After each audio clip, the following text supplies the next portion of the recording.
What is up, guys? It is Tony here, and today we are taking a time travel back to 2008.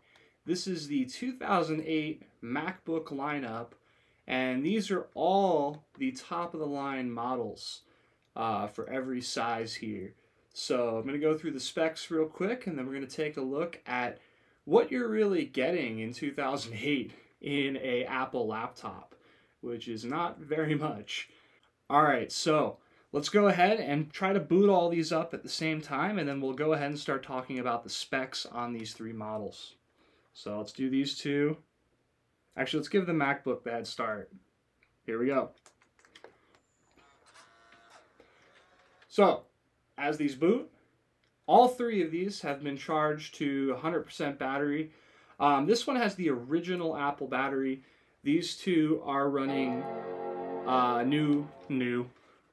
newer, not really, batteries that are refurbished. Now all three of these have the original hard drive. This is running a 320 gigabyte, this is running a 250 gigabyte, and this is running a 160 gigabyte.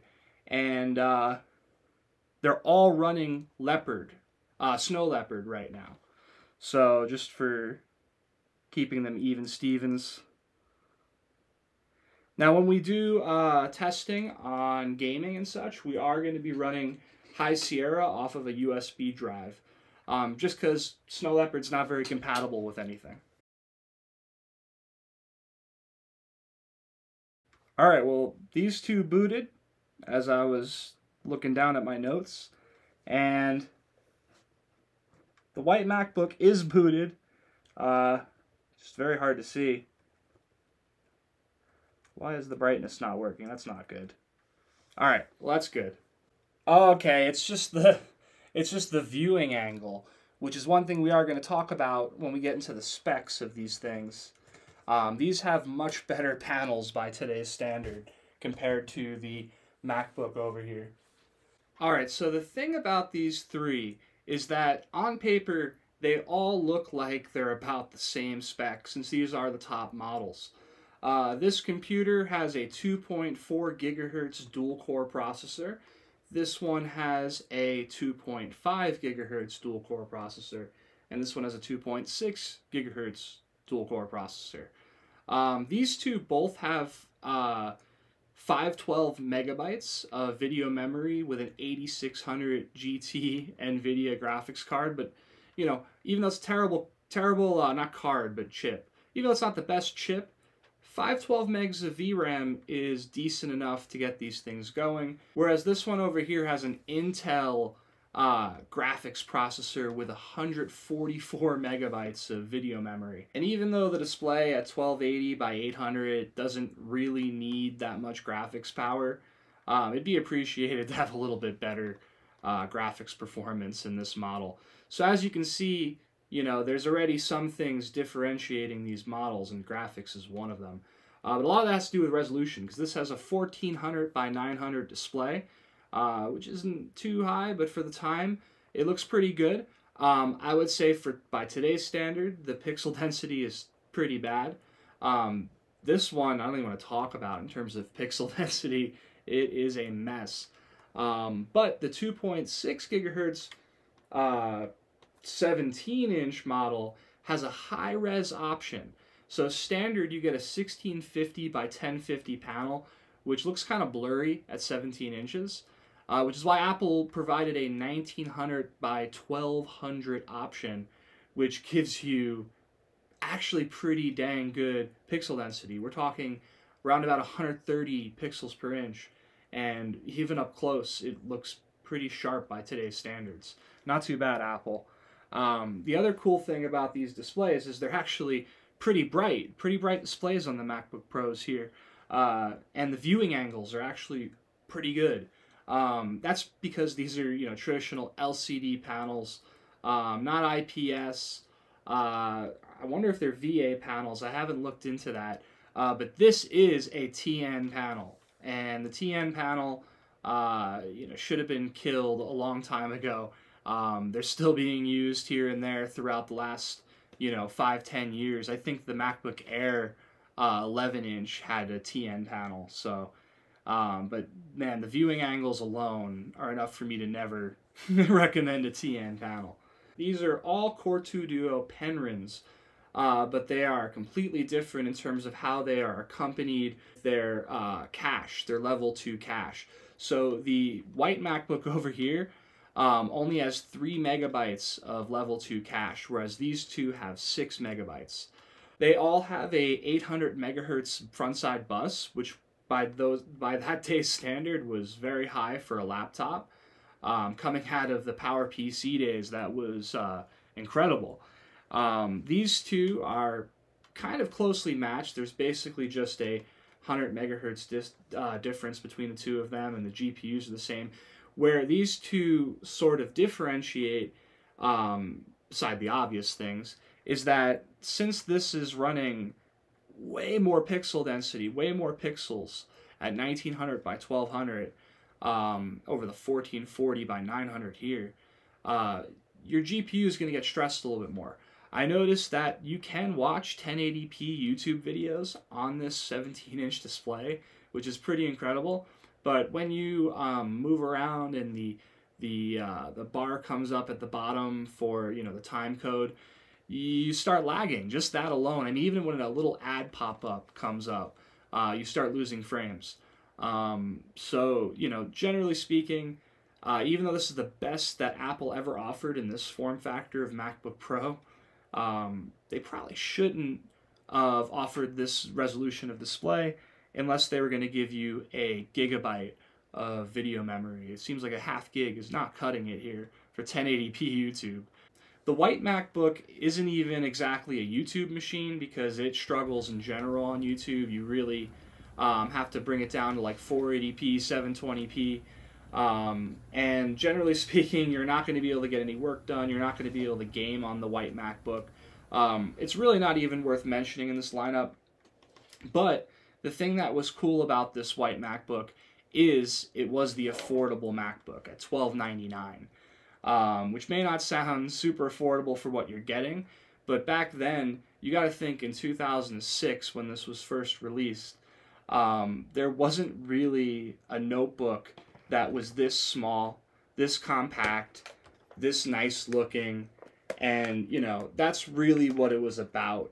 Kind of was that way with the iBooks as well. It really wasn't so much about performance in the lower end MacBooks until only recently. So now we're going to go ahead and get into some comparisons of these two in terms of performance. We're going to look at some gaming, and we're also going to take a look at some video editing. So let's go ahead and get into it. Alright, so here we are booted up into High Sierra. So now that we're here, we can go ahead and get some real testing going with Minecraft, which is, what I go to right off the bat. Now, I sort of expected a little bit of performance here in the old Minecraft, especially going back to Alpha. So I went back to, let me log in. So I've got Alpha 1.2.6 loaded up here.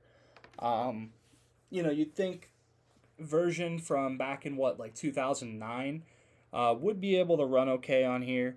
So let's take a look and see how it runs. Now, remember that this computer is running at a much higher resolution. It's hard to see on camera, but to my eye, this looks a little blurry.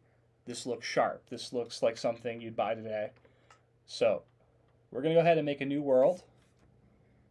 Let's just see which one generates the world quicker. Should be pretty similar.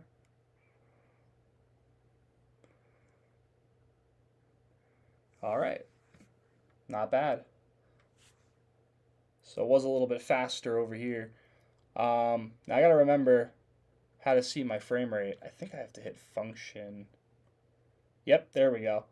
So over here, let's try to move around a little bit too. Over here, we are getting,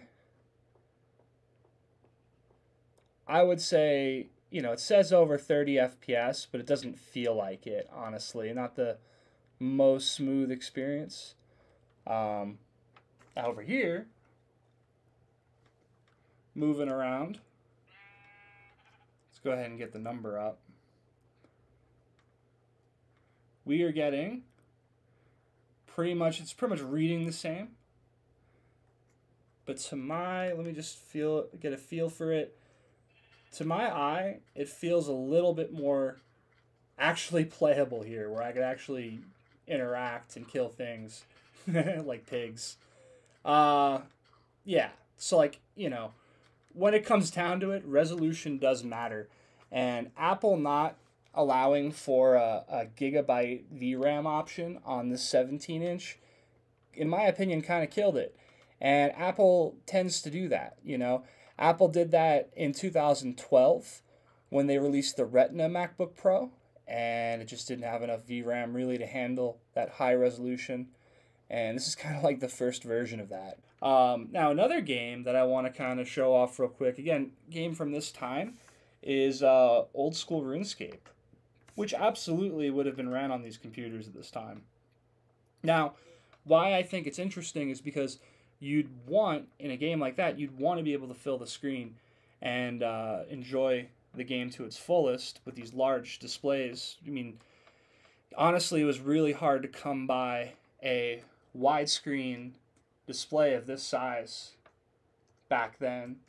So playing RuneScape on this would have been a dream back then. Is it possible, though? That's really the question here. So I'm going to load up RuneLite, which is very much more optimized than the old school client. It actually runs a little bit better. I'm going to take a look at how it runs. All right, so here we are. As you can see, these games look this game looks gorgeous on these large displays, and would be a dream back in 2008, 2006.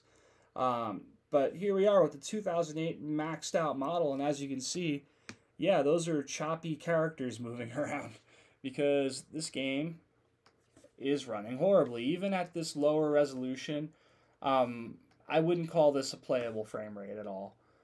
Even on this game, I would be a little afraid, especially like, you know, doing something, you know, where there's a bit of risk, where you can end up dying and losing everything. I wouldn't really mess with that. On here, it's miserable. Just because of that, you know, showing off again the inadequacy of this graphics performance for this resolution. You know, very important thing to keep in mind, which is why, you know, people who get obsessed with having the best graphics card need to sometimes slow down, because they don't realize they have a 1080p display that can't even display the frame rate that they're going to be getting with a high-end graphics card. But yeah, there you go. 512 megs of RAM, not enough for this resolution. All right, so I've had to boot back into Snow Leopard just because I don't have iMovie on that High Sierra install, unfortunately, and I don't want to log into my Apple ID and stuff, especially on old machines. One thing to keep in mind, you should really not log into anything that you don't want to be hacked or compromised, that isn't secure. On an old machine, on an old Mac, especially when you're running an old operating system such as this. Okay, so I went ahead and dragged the video, a little test video, onto the desktop of both of these. So let's check out Preview. Preview seems to play smoothly. There's some weird artifacting going on, though. I don't know why. This came straight from my iPhone. Yeah, it's doing it too. Came straight from my iPhone XS, same one you're looking through right now. But I recorded a 1080p 60 FPS clip with a little swoop, so we could see what the frame rate's like skimming and such. So this has the whole suite. It has iMovie, GarageBand. So here we go. We got the 1080p footage, which for some reason is being translated to 1080i, even though... Oh, you know what I think it is? I think it's because of I imported it through Photos on High Sierra. Not a big deal though. We'll still get an idea of the frame rate on playback and such. So I'm gonna go ahead and just play this back in iMovie.